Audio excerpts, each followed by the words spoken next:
92.3 Radyo 5 True FM. Dito tayo sa totoo. Kapatid, it's 10 minutes after 12. Woo yeah! Umpisa na naman ang panibagong linggo ng paglilingkod sa inyo.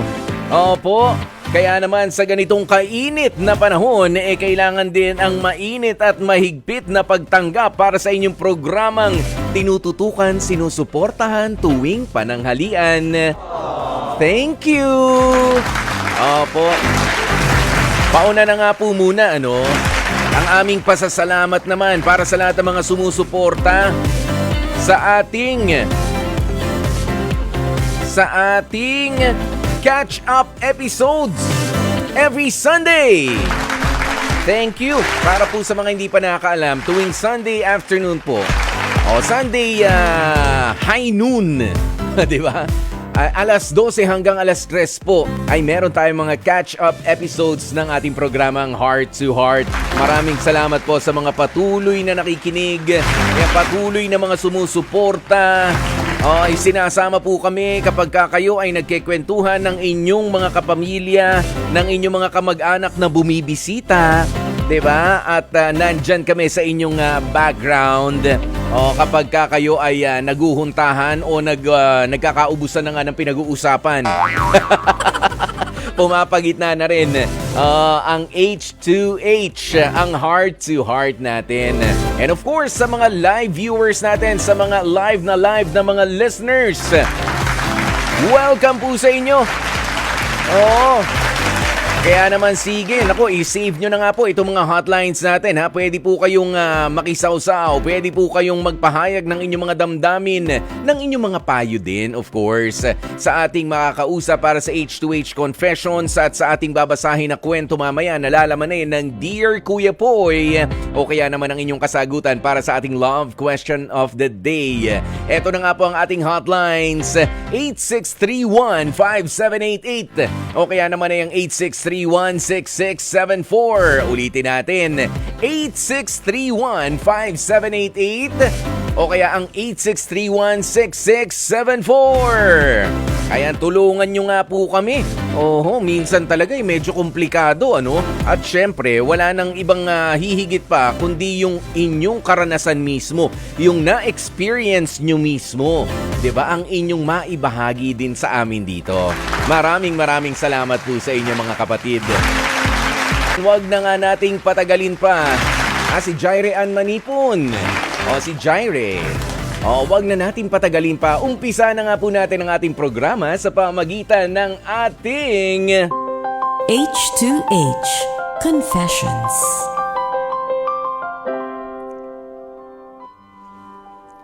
Mismong ito na hong si alias Bea ang nanligaw kay alias Joseph, pero itong si Bea ay may kakaibang napapansin dito kay Joseph. Bukod sa kanyang pagkagusto, meron pang something.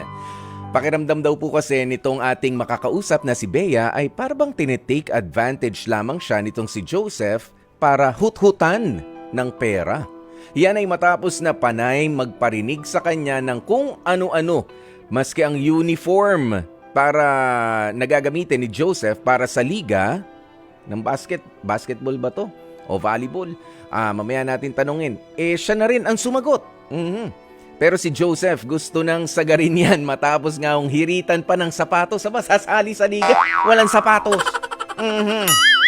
Pero sa tuwing humihingi naman daw ng label na nga itong si Bea, alam nyo ba? Sabi niya palagi raw kapag nagtatanong, ano ba tayo? Ano ba label natin?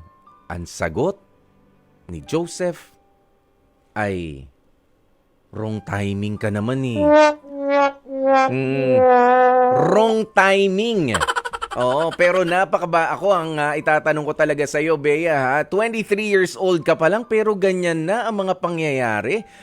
Para bang nagiging sugar mommy ka na nitong si Joseph. Naku, halika na. Magkwento ka na at talaga medyo ginigigil nyo ko. Umpisa pa lang ng programa natin. Bea, magandang tanghali sa'yo. Hi! Ano na? Kumusta ang kwarta? Lagas na pa. Lagas na. Ano ka ba naman, at 23 years old, ganyan na ang mga hinihingi sa'yo nitong si Joseph. Ilang taon na ba itong si Joseph? 23 na lang din. Okay, sige, kasing idaran lang. At liga Yes. ng anong laro? Basketball po. Okay. Pabola ka naman. Magkano yung nagastos mo ron sa para sa uniforme niya? Bali, hindi lang siya. Aba, buong team. Yes, 5 sila. Manager ka pala eh. Di ba ganun yun? Oh, kasi ako noon, kapag sumasali ako sa mga liga, meron kami manager, sila yung sagot sa sando, tsaka sa shorts, ganyan. Pero pwede ng sando lang, pare-parehas. So sa'yo, 5 ang itinoka niya. So magkano rin yun? Magkano na ba pagawa ng sando ngayon? Nakaano po ako doon, 6,000. 6,000. Uwe. Opo. Buo. Sando tsaka shorts. Opo. Sa bagay, kasi kung di kasama yung shorts, malaki-laki ang 6,000. Dapat nakabili na siya ng sapatos doon. At hindi lang po yun. Humihirit pa siya. Humihirit. Nabilan ko siya ng sapatos. Ayun nga, anong sapatos naman ang gusto? Pero nanghihingi kasi siya, hindi ko lang sure kung anong shoes ang gusto niya. Ayun nga, mga magkano raw ang budget para doon sa shoes na gusto niya? Kasi alam mo, ang sapatos na kapag pagaling yan nakakapagpataas ng yan, ng talon, tapos makaka-steal ka ng maigi kapag magandang talon Nasa sapatos. 10,500 lang naman po yun. Happy daw po kami. 10,500? Mahal nun Bira ako nga, bago ako makabili ng mga ganyang halaga ng sapatos ilang buwan kong pinagtatrabahuan. Bira. Pero hindi, seriously, 10,500 at hati kayo. Yes po, happy daw kami. In fairness, partida pa. Pero kapag hinati mo yung halaga na 10,500 na yan, which is 5,250, meron na rin naman siya magandang klase mabibili nun, for sure. Branded na yun. Okay, so ito na nga. So nakakaramdam ka na ikaw ay pinagsasamantalahan na sa iyong mga gastusin. Ano bang gawa mo sa buhay, Bea? Nagtatrabaho na po ako. Bilang isang? Receptionist po. Maganda naman ang kitaan. Maganda naman po. Sino bang pinagkakagastusan mo bukod dito kay itinago natin sa alias na Joseph? Siya lang. Kasi yung parents ko naman hindi nanghihingi sa akin. Pero nagbibigay ako. Yun, nag-aabot pa rin sa bahay. Yes, Kaya nga nag-aabot tinatanong naman ko, ako. oo, lalo na ngayon, medyo tataas sa mga kuryente, mga bayarin, ano? O, mapapadagdag ang konsumo sa electric fan, sa aircon. May aircon ba kayo? Opo. Oh, Ako diba? po yung bill. Ako yung nagbabayad ng bill. Yan, may contribution ka. Kasi, ang tinitignan ko rito, kapag ka nagpatuloy yung ganyan na practice, baka maapektuhan din, pati yung naitutulong mo o doon sa mga magulang mo. O, sabihin na natin, kaya pa naman nila, kumikita pa sila ng sarili nila, tama? Opo. Pero yung obligasyon natin na umalalay at medyo pag-aanin yung load naman sa kanila, sa mga finances natin, tama yung ginagawa mo, Bea. Ayan, pero eto na nga, nag-uusap na tayo. Papaano pala kapag tinatanong mo itong si Joseph kung ano ba talaga kayo? Ganun ba ang pagtatanong mo sa kanya? Opo. Lagi ko siyang tinatanong kung magkaka-label ba kami. Tapos lagi niya lang sinasagot na wrong timing, ganyan-ganyan. Bakit daw wrong timing? Na hindi ko alam kung anong dahilan niya para sabihin sa akin yung wrong timing. Kasi hindi niya naman po ine-explain sa akin. Ganon. Tapos gagawa na lang ng bagong conversation para ibahin yung usapan. Ano yung pinapalit niya dun sa conversation? Kung ano na ba kayo? Lagi po niyan tinatanong minsan kasi na wag na natin pag-usapan yon, ganyan. Dadating din tayo sa tama kung ano talaga. Kung ano yung magiging desisyon ko. Sige, okay. O sige, backtrack lang natin ng konti. Gaano na kayo katagal magkakilala nitong si Joseph? Sa schoolmate ko siya nung college. Mm-hmm. Kilala ko na siya. Then, ngayon, nung nag-usap kami, mga 5 months na po. 5 months na kayo magkakilala? Opo. Okay, at Sandali, college ka lang nung nakaraang semester. Mm-mm. Tapos ngayon, nagtrabaho ka na. Noon bang college kayo, ikaw yung sinasabi na head over heels ka doon sa lalaking yan na si Joseph na, alam mo yun, showy ka ba sa mga taong nakapaligid sa'yo? Gusto ko yan, crush ko siya, ganyan. Yung Oo, sa wala kang mga pakialam. kaibigan ko. Yes, Lagi ko oo. sinasabi sa kanila. Napatay Na bet ka ko sa si kanya. Joseph. Mhm. Ganon.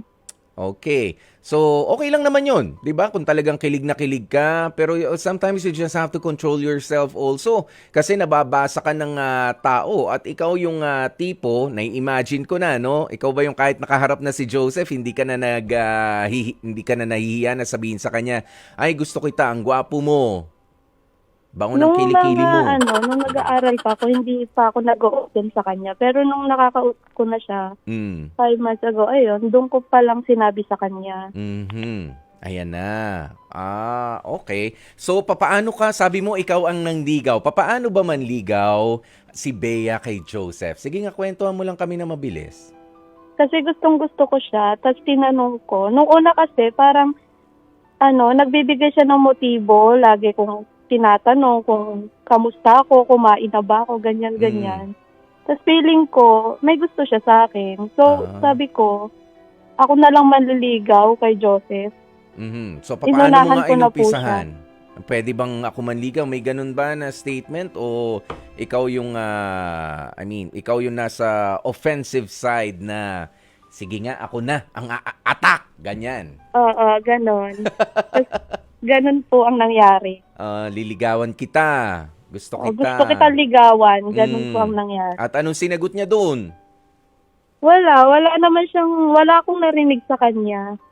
Pero tuloy lang din yung conversation. Yes. Baka naman awkward lang rin para sa kanya, no? Kasi alam mo naman, kahit na sabihin nga natin, iba yung panahon noon, iba yung panahon ngayon, tsaka hayaan mo, hindi lang naman si Joseph yung unang niligawan ng mga kababaihan. Nandito pa ako. Na makailang beses din, pero hindi naman na ganyan, na nag-take advantage. Oo, na... At kailan nga nag-umpisa to? 5 months na kayo magkakilala. Kailan siya nag-umpisa na kailangan namin to? Kailangan namin ganyan. 3 months po.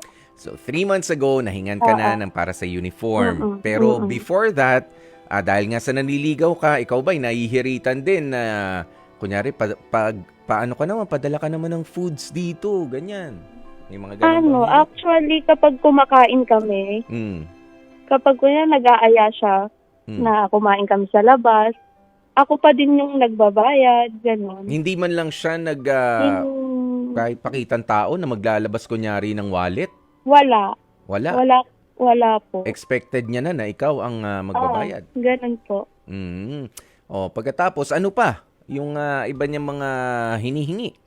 Ayun lang naman po yung hirit niya. Pag kumakain lang, din yung sa may jersey nga nila, yung sapatos. Yung sapatos. Ayan, pero meron ba siyang hiningi sa'yo na talagang napakahalaga na baka naibigay mo na rin?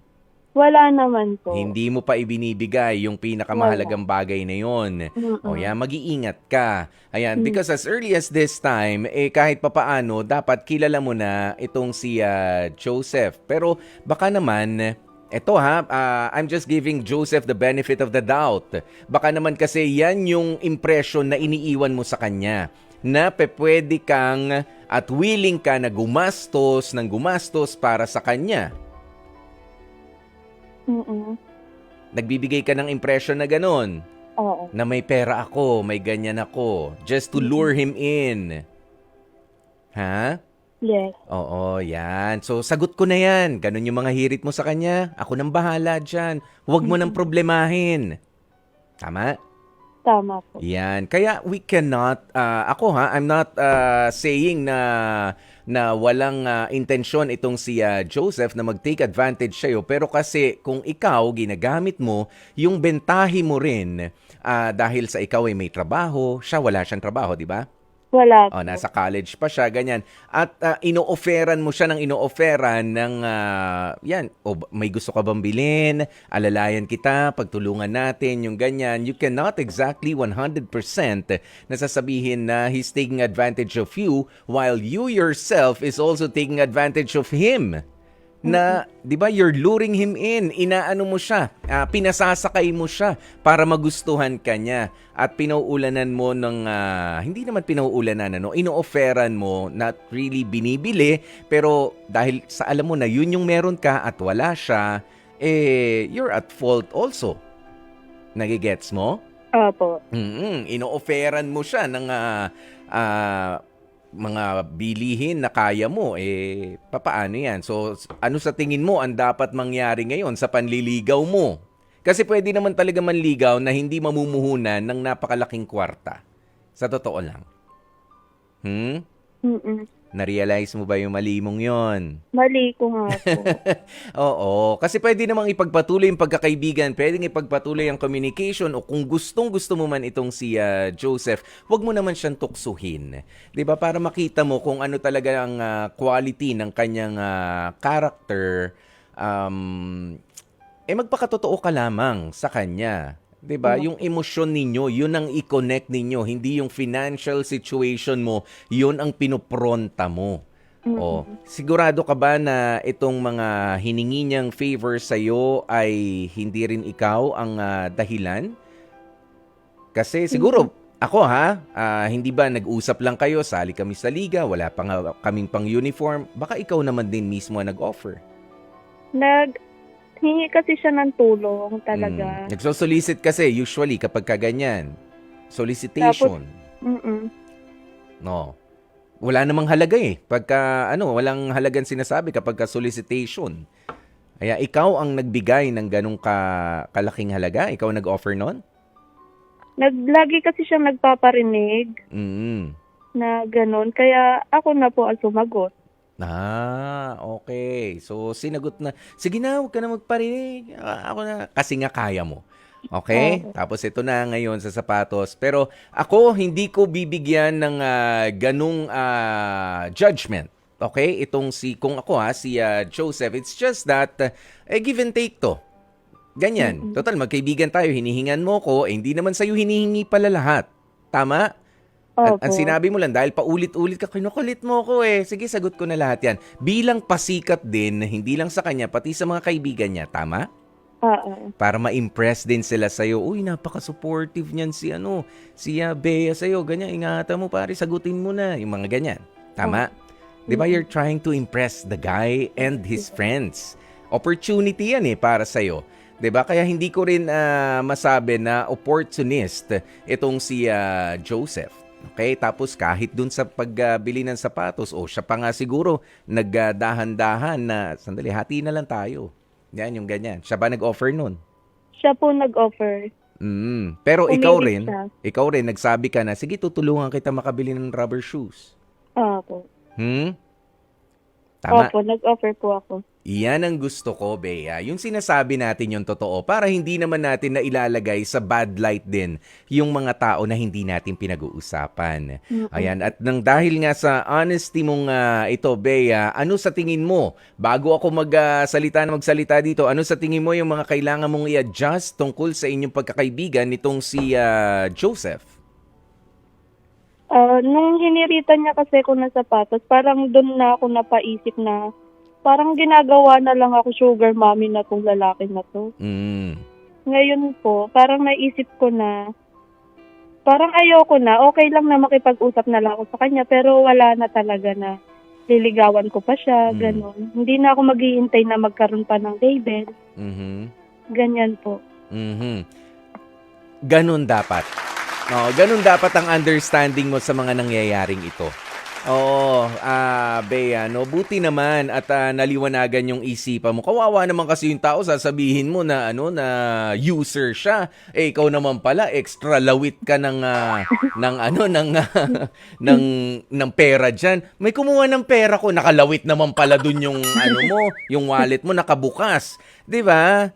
Kaya maging fair din tayo doon kay Joseph. But I really suggest na ituloy nyo lang yung pagkakaibigan ninyo at sabihin mo, Joseph, sige, kung gusto mo ng sapatos, pag-ipunan mo, siguro tutulungan kita, pero maliit na halaga lang. Ganyan lang. Not necessarily dahil because you're my friend.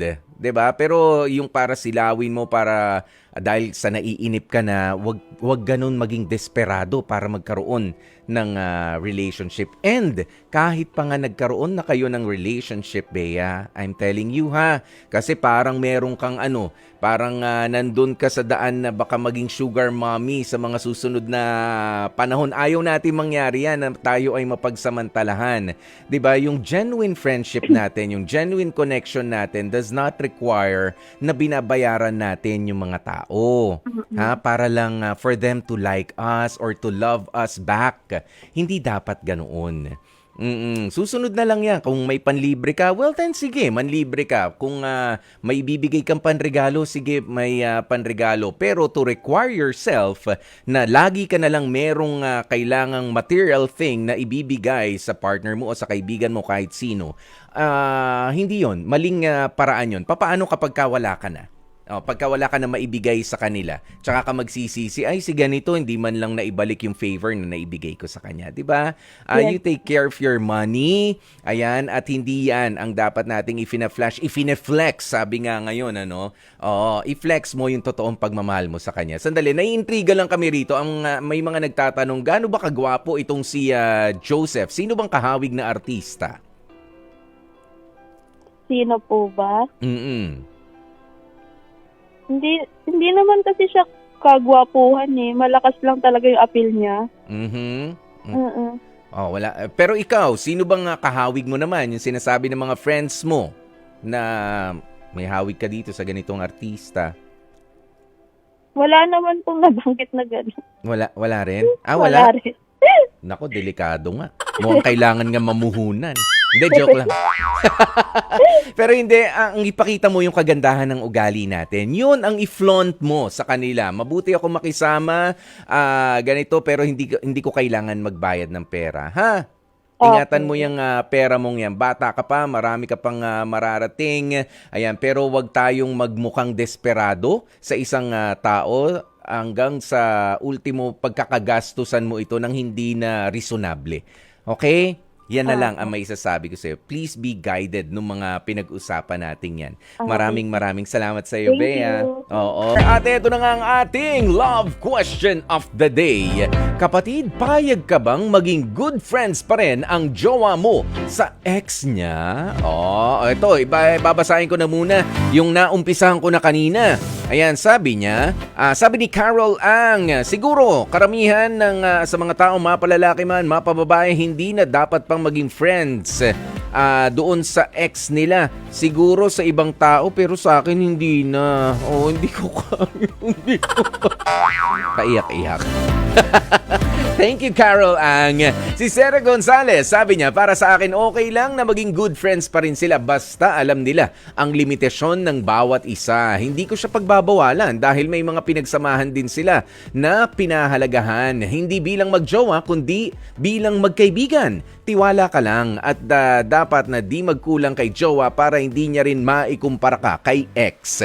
Samantala, sabi naman ni Andeng Bongo, if ever pwede or okay lang sa akin yun, Kuya Poy, mismong si Kuya mong Jack, hindi papabor dyan. Baka sabihin niya, what for? Malabong mangyari yun. Lalo na't di maganda ang naging hiwalayan nila. Ayun, hindi naman pala naging maganda naging hiwalayan. Diba, bakit pa magiging mag-friends? Diba, sabi naman ni Fiona Botabara, sa akin okay lang po. Friends, pero may limitasyon dapat. Huwag naman naabot sa point na pati time sa family namin ay maaapektuhan na. Okay. Ayan si Justice Yo Escalera. Sabi niya, oo naman, basta friend ko rin yung ex nung shota ko. Ayan, nung shooting ko, sabi niya pa. Basta friend ko rin. Pero kapag hindi, pagka hindi mo nga rin kilala, teka lang. Ayan, sabi naman ni Luella Dumaog, it's a big, ay grabe sa big, ha? Papunta na sa bibig na naman, Luella, ha? The Philippines' largest, biggest, and deepest and smelliest mouth of them all, ha? A big mouth. And then, no! Sabi niya, a big mouth, no sa akin.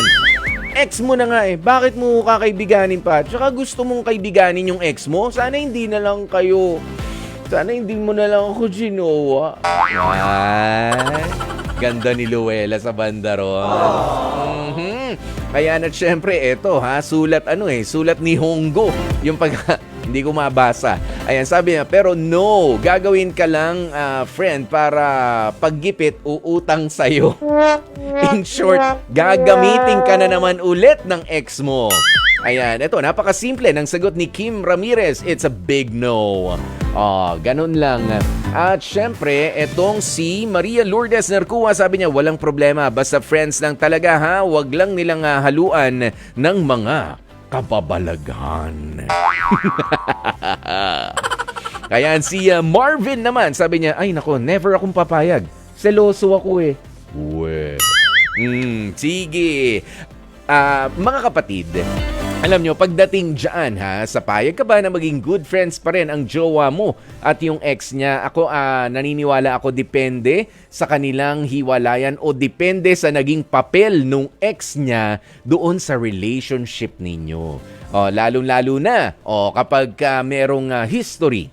Depende yan sa history na halimbawa kayo ay magjowa na, biglang pumagit na yung ex na yon para agawin yung jowa mo noon, medyo mahirap i-reconcile yan basta-basta. Ganun yan. Pero kung ex-jowa na wala ka namang kinalaman nung panahon na magkakilala sila, talagang naunang magkakilala at magkaibigan pa at that, let's cut them some slack, ika nga. Hayaan mo lang na magkaibigan. Basta, meron syempreng limitasyon. Pero ang pinakamaganda talaga dyan, na magiging friends pa rin yung jowa mo doon sa ex niya, ay yung ipinakikilala ka rin at nakakaharap mo rin yung ex na yun. Dahil sa pamamagitan nun, talagang alam na kayo ay walang ginagawang kababalaghan, alam kung saan ka nakatira, alam din yung cellphone number mo at talagang yun yung pure ang intention na hindi, talagang mag-friends lang kami at talagang nagkataon na kami ay hindi lang rin nagkatuluyan noon. Ganun na lang yun. At syempre, pagdating din sa mga kwentuhan, hindi na dapat pambalik-balikan, lalo na in the presence of your present partner, yung mga pangyayari sa buhay nyo noon. Lalo na very intimate din kayo sa isa't isa o lagi kayo magkasama, maganda rin yung history ninyo. Hindi na dapat pag-usapan yun. Kahit pa nga, biruan lang. Huwag na.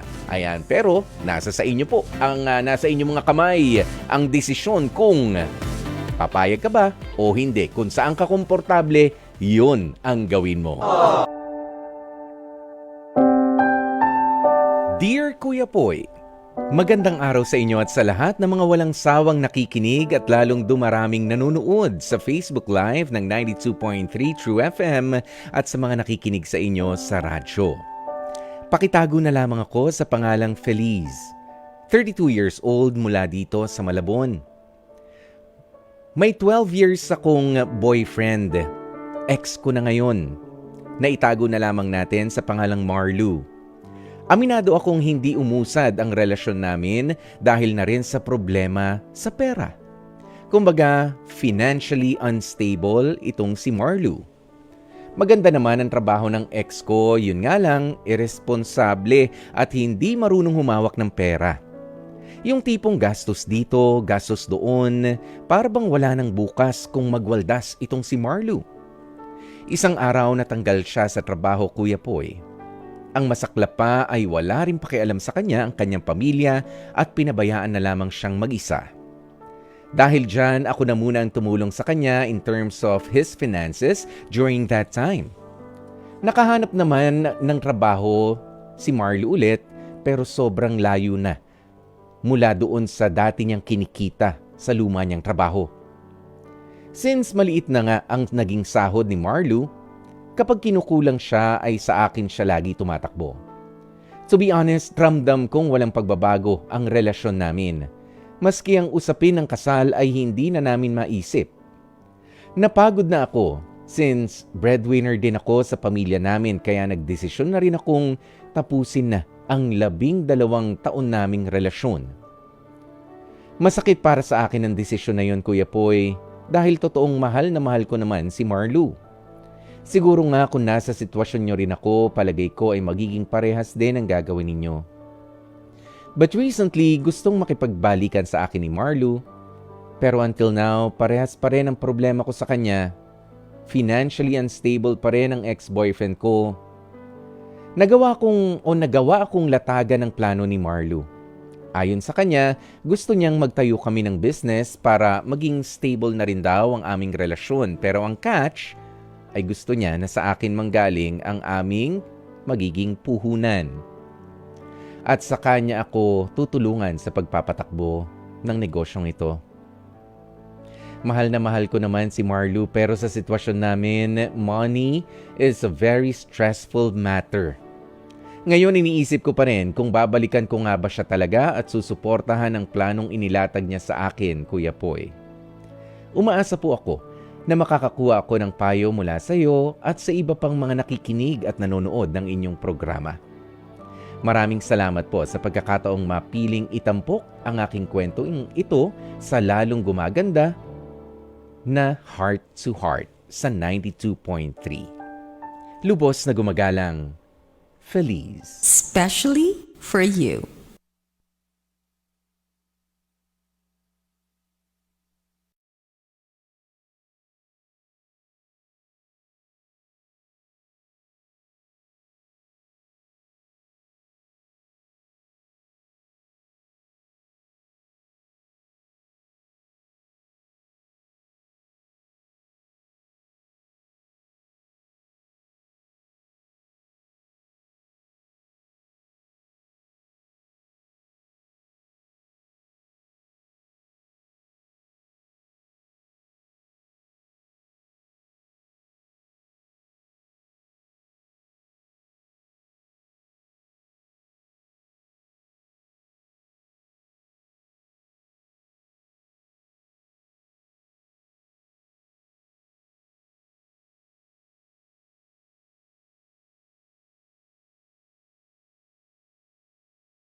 At yan mga kapatid, ang kwentong ibinahagi sa atin ni Feliz tungkol sa kanyang 12 years na, isang dosenang taon na pagsasama nila nitong si Marlo. Pero dahil nga sa financially unstable daw itong si Marlo, talaga naman medyo nahihirapan na rin siyang i-handle. Pero kung ako, sabi mo nga Feliz, doon sa finances, doon kayo nagkakaproblema madalas nitong si Marlo. But it doesn't necessarily mean na hindi mo na siya mahal at hindi siya mapagkakatiwalaan sa pera. Wag naman sana na pumunta doon sa puntong ganoon. Alam mo, may swertihan ako naniniwala na swertihan ng mga tao. May abilidad naman siya. Nga lang ay hindi talaga siya nakabalik doon sa doon sa kanyang dating kinikita, sabi mo, at kinukulang pa rin magpasa hanggang ngayon. Pero I hope both of you learned a very important lesson na to take care of your money. Ayan. Wag naman natin na ibase na lamang doon sa pera yung desisyon ng ating pagmamahalan. Malay natin. Siguro sa ngayon, talagang napagod ka pa. Pagod ka pa doon sa pagpapayo kay Marlo na ingatan mo yung perang kinikita mo, pahalagahan mo yan, magsubi ka, magtabi ka, ganyan. Meron talaga mga that's his lesson na kailangan mong ipamukha sa kanya.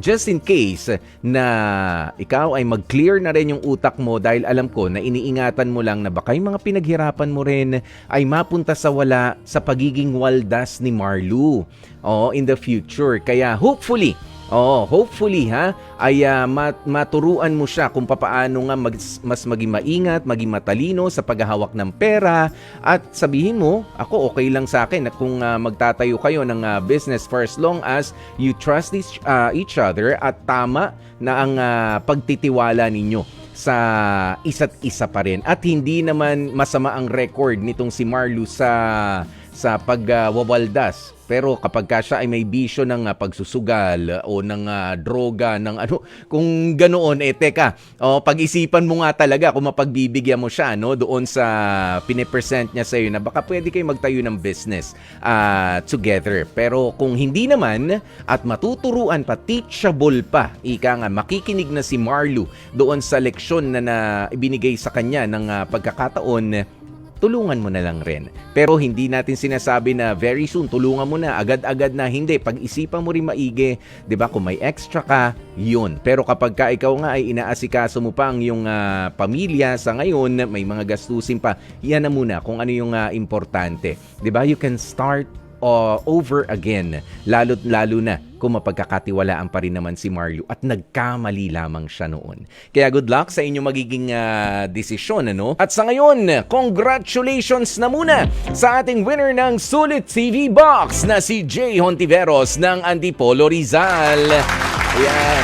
Congratulations po sa inyo. Ang kanyang kasagutan ay nagmula sa H2H Confessions. Ayan na nagustuhan namin. Kaya naman Jay Ontiveros ng Antipolo Rizal, Sulit TV Box para sa iyo. At dito na nga po magpapaalam ang inyong lingkod, Kuya Poy, ang inyong gwapopoy para sa programang Heart to Heart ng 92.3 Radyo 5 True FM. Dito tayo sa totoo.